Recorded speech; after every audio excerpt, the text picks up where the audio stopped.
at si Eman. Doon sa ating Pops, remind ko lang, nire-remind nila mga bay kung ano ang pwedeng paggamitan ng baking soda. Ang sinasabi doon, kung problema po ninyo magpaputi ng ngipin, itong baking soda ay isang mabuti at mahusay na paraan sa pagpapaputi ng ngipin. Sabi ni Eman, gagamitin ko na everyday. Mali! Oops! Kaya sabi ni Jera, oops! Remind ko lang. Hindi po pwede ito gamitin everyday sa inyong ngipin. At marami pang pwede paggamitan ng baking soda, mga abay. Lagi naman namin binabanggit sa inyo yan. One of which, mga abay, halimbawa, yung paa. Masyadong napagod, di ba? Yes. O, edi yung warm water o hot water o warm water lang. Hindi, lagyan mo ng babad mo. O, yung iyong paa. And then, pagkatapos tuyuin, tsaka lagyan mo ng baking soda. Okay. O, dun din sa sapatos, mga abay, kung medyo smelly, pwedeng lagyan ng baking soda. Ang Ops Remind, mga abay, dito sa taong bahay, lagi niyo nang makikita ulit, mga abay ha, kaya abangan po ninyo yan. Okay? Thank you kay Eman at kay Jera. Now, let's talk about, mga abay, itong mga bagay-bagay sa kahalagahan ng pag-inom ng tubig. Yes! Kung ang iyong bibig ay nanunuyo, siyempre naman, mga abay, kapag nararamdaman yung medyo natutuyuan na, natutuyo na yung mga labi, ano ba ang ibig sabihin yan? Yan po'y senyales na kailangan nyo nang uminom ng tubig. At lagi naman sinasabi ni Doc, ni Doc Villabili, di ba? Napakahalaga ng pag-inom ng tubig sapagkat drinking water lubricates the mucous membranes sa ating mouth at sa ating lalamunan. Kailangan kasi, pagka ikaw hindi naglalaway. Sabihin dry. Ibig sabihin dry.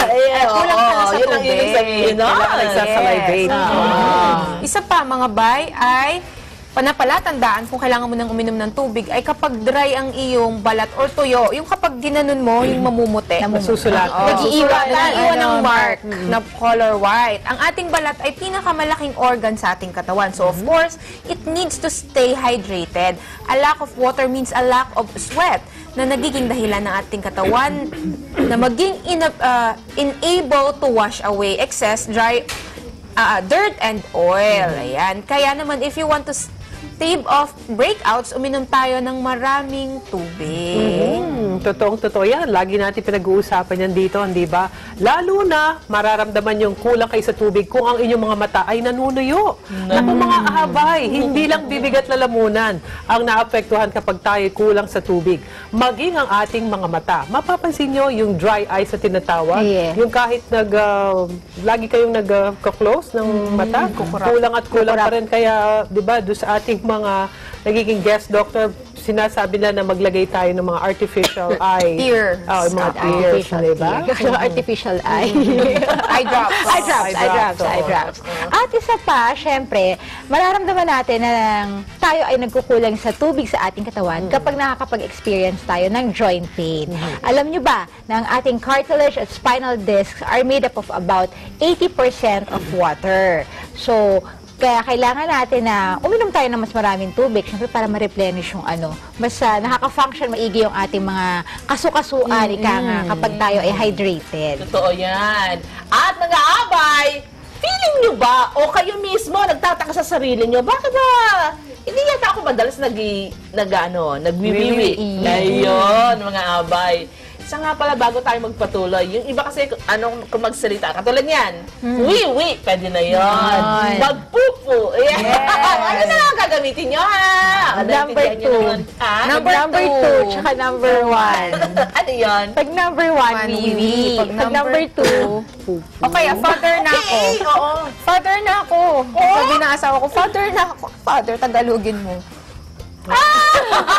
Ganon.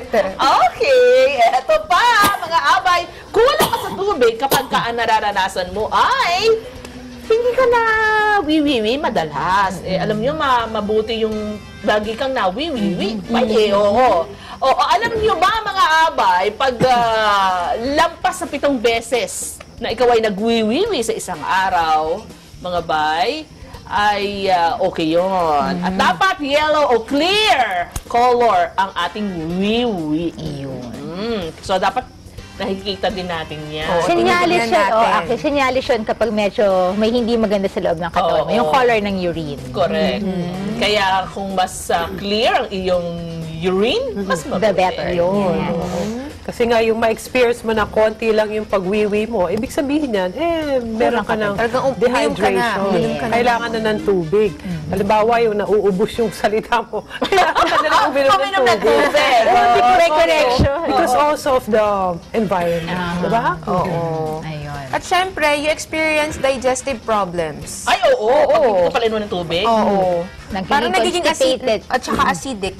Oo, nagkakaroon ng reflux, bumabalik. May acidity. Oo, oo. At if I may add, no, yung upon waking up is the best time to take water. Yes. Diba? Before taking anything else. Yes. Upon waking up, that's it. Para eventually, nagiging tama yung pakiramdam mo. Pati pag-flush out ng mga toxins, pag-wiwi, at pag-move, yun yung best time. Para bago ka umalis, saya-saya. Hanggang ang pakiramdam.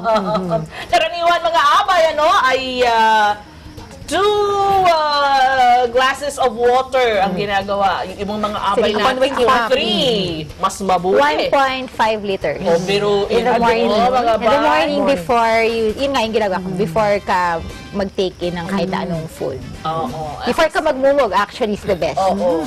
Basta ako, 2 baso ng tubig. Pagising sa umaga. Oo. Pero hindi nun- malamig, ha? Maganda hindi. yung room Oo, temperature room lang. At saka pwedeng hindi, magkasunod. Kasi baka naman, di ba, minsan, magkasunod. Pwede namang, may Gradual. interval. Yes, may interval. Mabuti ngayon, malamig ang panahon. Yung 1.5 na yon or 2 liters of water, badadagdagan pa yon pagka tag-init. So, depende Ngayon, sa okay temperatura. pa yun eh, no? Oo, hindi ba? So, mga bay, ilan lamang yan sa mga pwede naming ma-i-share sa inyo. Mga senyales na kulang ka na sa tubig pag nararamdaman mo na at nakikita mo na sa sarili mo yung mga binanggit namin. Ha, mga bay, magbabalik agad na tayong bahay. Diyan lang po kayo.